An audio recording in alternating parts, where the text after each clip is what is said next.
운전을 하다 보면 가끔 이 법은 왜 이렇게 만들어졌지? 하고 궁금해질 때가 있죠. 그런데 여러분, 앞으로 운전자들에게 꼭 필요한 세 가지 중요한 변화가 찾아옵니다.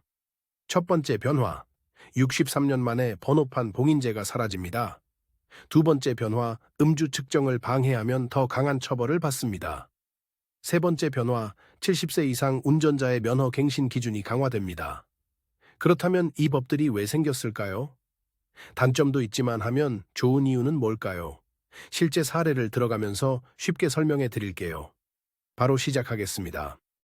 먼저 번호판 봉인제 폐지부터 이야기해 볼까요? 1962년부터 시행된 이 제도는 처음 도입될 때만 해도 참 좋은 정책이었어요. 번호판 봉인제가 왜 생겼을까요? 과거에는 차량 도난과 번호판 위조가 너무 많았어요. 중고차 사기, 대포차 범죄를 막기 위해 자동차 등록번호를 변경할 수 없도록 뒷번호판을 봉인했죠. 쉽게 말하면 불법 차량이 번호판을 바꿔서 도망가지 못하게 하려는 목적이었어요. 하지만 이제 시대가 변했습니다. 그럼 이제 왜 폐지돼야만 할까요? 첫 번째 이유는 스마트 기술 덕분에 봉인이 필요 없어졌어요. 예전에는 차량을 식별할 방법이 없었지만 이제는 CCTV, 블랙박스, GPS 차량 추적 시스템이 있어서 봉인이 없어도 도난 차량을 쉽게 찾을 수 있습니다. 실제 사례로 스마트 기술 덕분에 해결된 도난 차량 사건도 있습니다. 2024년 초 한 차량이 도난당했는데 블랙박스와 GPS 추적 덕분에 단 2시간 만에 차량을 찾았습니다. 과거에는 차량 번호를 바꿔서 도망가는 경우가 많았지만 이제는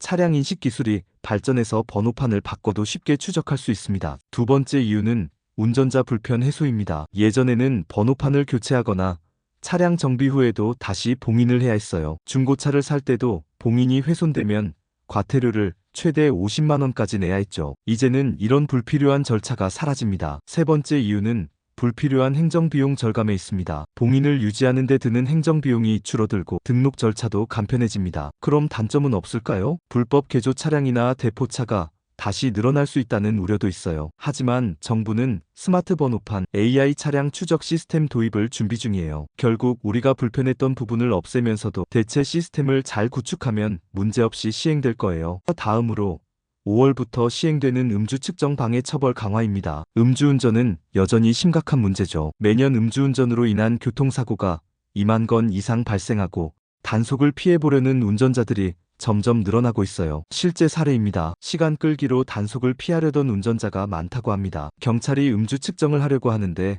운전자가 계속 잠시만요. 물 좀 마시고 할게요. 급한 전화라서 통화 잠시만 할게요 하면서 시간을 끌었어요. 결국 20분이 지나 단속 기준을 넘기지 않았지만 사실은 술을 마신 상태였죠. 이제 이런 꼼수를 쓰면 더 강한 처벌을 받게 됩니다. 그럼 어떻게 달라질까요? 기존에는 음주 측정을 거부하면 최대 2천만 원 벌금 앤드 5년 이하 징역이었지만 앞으로는 최대 3천만 원 벌금 앤드 5년 이하 징역이라고 합니다. 경찰 단속을 방해하는 행위 자체도 처벌이 가능한데요. 음주운전을 하면 안 되는 건 당연한데 이제는 측정을 피하려는 꼼수조차 허용되지 않는 거죠. 마지막으로 6월부터 고령 운전자 면허 갱신 기준이 강화됩니다. 고령 운전자의 교통사고율이 높아지고 있기 때문이에요. 70세 이상 운전자 사고율이 20% 증가되었고 돌발 상황 대처 능력이 저하되는 경우가 많습니다. 그래서 구체적으로 어떤 변화가 있을까요? 기존에는 70세 이상 운전자는 5년마다 면허 갱신을 했지만 앞으로는 3년마다 갱신해야 합니다. 인지능력 검사도 필수입니다. 인지능력 검사는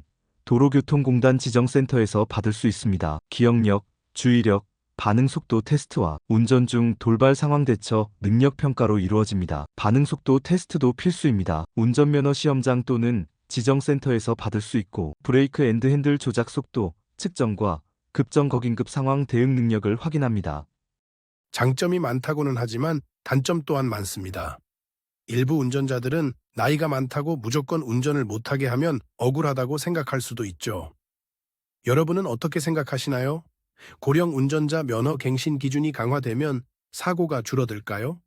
저는 이런 대책이 긴급히 시행되기 이전에 우선적으로 어르신들이 받으실 수 있는 테스트나 교육부터 차근차근 시행한 후 개선될 수 있는 방안이 더욱 보완되고 그것을 위한 충분한 시간이 필요하다고 생각합니다. 오늘은 2025년부터 시행될 중요한 교통법 개정 내용을 알아봤습니다. 핵심 정리해드립니다. 2월 21일 번호판 봉인제 폐지. 5월.